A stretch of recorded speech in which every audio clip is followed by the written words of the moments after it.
আল্লাহ গোলামি না করে কার গোলামি করব?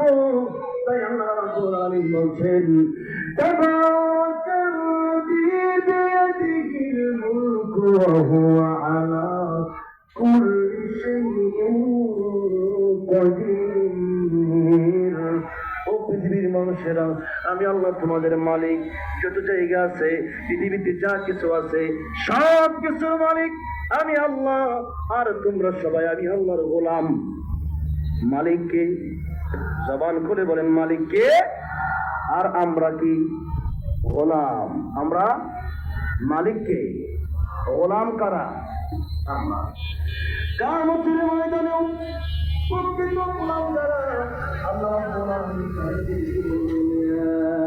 আইয়াতুহান নাফসুল মুতমাইন্নাতুর ইলা রাব্বিকা